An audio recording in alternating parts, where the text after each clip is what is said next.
I'm going to give you a secret that's going to help your content to be remarkable all on its own from the point of conception. This is a TikTok series, but this specific part of this TikTok series is pertaining to the book Contagious, Why Things Catch On by Jonah Berger. And in that book, he listed 6 key elements to a viral post, or a post that has this inner remarkability. And the third thing that he discusses is emotion. If you want to see the first 2, I did do a separate video. I did a primary video where I discussed all 6, but I decided to break each one down so that I could have time to go over a few examples of my own content. And so something that I didn't realize when I read this book, I was like, oh, there's a lot of stuff that I did unintentionally, and I've just been kind of documenting what I realize works, and that has been helping me to continue to go forward. But talking today about emotion, the primary thing that he listed under emotion is this idea that when we care, we share.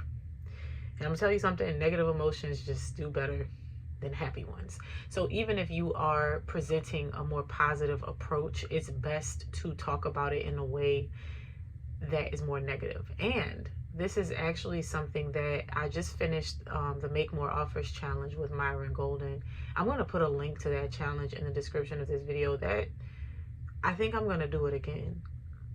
It was incredible. It was such an incredible experience. I learned so much. I felt like there was somebody in the challenge that said she felt like she walked through the challenge. She felt like being a part of the challenge made her feel like she went through a car wash with her eyes open, because it was just so much information, but not in an overwhelming way, in a very dissectable way that gave a lot of clarity. So anyway, I mentioned that because there was something that he said about content as well, and he gave us this nugget that when people don't know you, you want to focus on moving them away from their pain rather than toward their pleasure.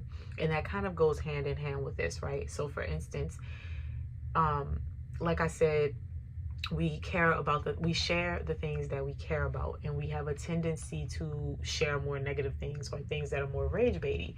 So if I come on and I tell you this is how you save your marriage, it might get some views. But if I say something along the lines of this is how you avoid going to divorce court, that's going to get a lot more traction. And this has happened before, where I said something that really was true. And the reason that I know now why it went viral, because of the way that I did it. I said, you need to normalize being unhappy in your marriage and not trying to always do something about it. And when I further explained it, it made sense exactly what I said. But a lot of people got triggered by that first part. So initially what ended up happening was people were sharing that video based on the first portion of it, not listening to the whole thing. People responded and commented based on that first portion. There was a husband and a wife that jumped in the comments and were like arguing with themselves, honestly. They were making a case against everything that I was saying, but I got to the point where I was like, this is pointless because y'all are not listening to me, but that's okay. And it was this idea that that people thought I was actually saying, be miserable in your marriage and just stay in a miserable marriage forever. Marriage is supposed to be miserable. But the people who got it. The people who listened and it resonated with them, they understood exactly. I don't care, because the message landed on the ears that it needed to land on. And that's something that I talk about a lot here, where virality doesn't always serve you in the way that you want, because that video going viral gave me a little bit of a headache with the kind of responses that I got. But on the other side of it, it did build a lot of community, because there were so many women that were like, I needed to hear this. Because this is not the channel where I talk about this, but I just want to give you clarity. How many people, when it gets hard, they're just like, I'm going to leave, and I'm justified in leaving because I'm miserable. Who said the purpose of your marriage was to make you happy? And so that is an idea that in our modern society is not well accepted, and it gets people upset. It gets people riled up, and it gets them angry, and it makes them want to respond. So when you think about that, that's a way that will get people talking. That is a way that will get your content out there, because people like to argue. Somebody else in a group, in the accountability group that I have, Jarnae, put you on the spot, girl, she had a viral video, and it went viral in the worst way because everybody disagreed with her. But she asked a question that triggered people. She said, what's your plan? Those of you who don't want kids, no shade, but what is your plan for when you get older? There were a lot of people who completely misrepresented what she was saying, and they got angry, and they stitched it and all of the things. But if you want to build those things into your video, these are just examples of how you can do that. Another example that I was going to share, these two examples that I'm going to share are positive messages that I framed in a way that it was presented as negative, and if you stayed long enough to listen and to hear me out, you would understand what I meant. So one of them was on the screen. I said, "Girl, please." And the video started off, "Your husband doesn't want to talk to you because you're insufferable." Now imagine seeing that and you're a wife. Oh girl, you're gonna be mad at me. That video went crazy. And again, it was me responding to something that's a common comment on my page. And that's something that I say all the time. I promise you, and this is a bold statement, if you go and watch the series that I'm putting together on here, I'm not even trying to like toot my own horn. I know that this is valuable, and I know that people are not going to do it though. Anybody that goes and does everything that I say I did, you will be able to duplicate the process and you will be able to see success. The problem is with like coaching and guidance, people don't always listen to 100% of what you say because we're human, and that's like, we just don't do that. Like, and I do that too. Like, we don't listen to everything that a person says, or we don't pick up everything that a person says. But I know that if anybody goes and like duplicates this process, don't go watching all these videos at one time. It's a lot of videos. I've been posting nearly every day since like November. Please don't watch all the videos tonight. You can't. But what I'm saying is I have left like a vote for people. But anyway, so doing that, "Girl, please, your husband don't want to talk to you because you're insufferable." I have learned with building content and creating content over time, you can get more content ideas based on commonly asked questions. So I'm going to put a sticky note in that example, the salad example that I was talking about earlier this week, where I made the salad. I know what questions came up. So the next time I make a salad, I'm going to answer those questions. One of them I already answered. I said, "What is nutritional yeast?" And I talked about it. That video already has 20,000 views, and it's a response video. It's a video where I answered a question with a video from that original video. And so all of the traffic of people who are like, "I don't know what nutritional yeast is," 20,000 some odd people have no idea what nutritional yeast is and counting.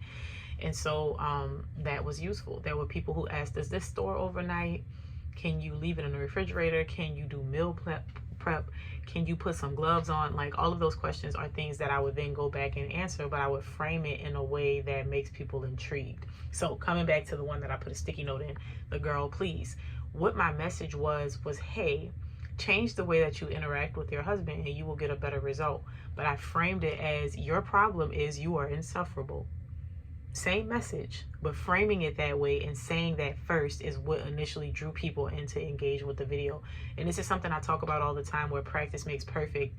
Don't focus on this so hard in the beginning, because you won't know how to frame your videos until you have enough videos under your belt. So the primary thing is make the videos.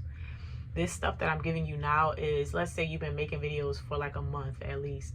Now you can start thinking about how to add these things naturally into your video. The other example that I wanted to talk about was this video on screen. It says, "You have no self-control." Imagine some random lady on the internet tells me I don't have self-control. Girl, mind your business. And so I started the video off with a question. I said, "Why do you think?" And then I asked the rest of it. So I'm asking you a question, and I just called you out and said you don't have self-control.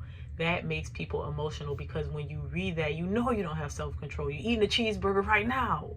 You're eating pizza right now. You just said you were going to work out. You didn't work out. It's been 3 weeks. So people know these things about themselves, and if you can use that to your advantage, that's all you have to do. This is all rage bait is. Rage bait is baiting people with emotional polarity. So if you say something extremely crazy, this works really well with like politics. This works really well with beliefs, especially around things that are like heavy in the culture as polarizing topics, like men and women, marriage, team no kids, and kids. Like that thing that just happened, the Jacquees challenge with like 21 with no kids. There were people who were mad that those women without kids were doing that challenge. It caused a whole mess, and those videos are going viral. Why? Because they make people emotionally charged. So this is something to think about. And I'm not telling you not to make positive videos. I think that I'm becoming very good at making a positive video, but altering it to draw people in with the negative emotion. And here's what I mean by that is just what I said with these couple of examples. I will give a very positive, uplifting message, but I'm going to call you out first, because I'm going to call you out anyway. But being called out makes people associate that with negative emotions. So I'm going to call you out, and I'm going to draw you in, and I'm going to give you the message. The people who get called out and get offended, they won't make it to the message. This happened with the video where I was talking about highly educated fools. And somebody today, actually, it went on Instagram and it went viral over there too. And somebody asked, do you have a degree? I'm just curious. Yes. And the crazy thing is, I know you didn't watch the video, because if you watched the whole video, you would have heard me say I'm not stumping on degrees, because I myself am a degreed individual, and it was not an easy thing to get those degrees.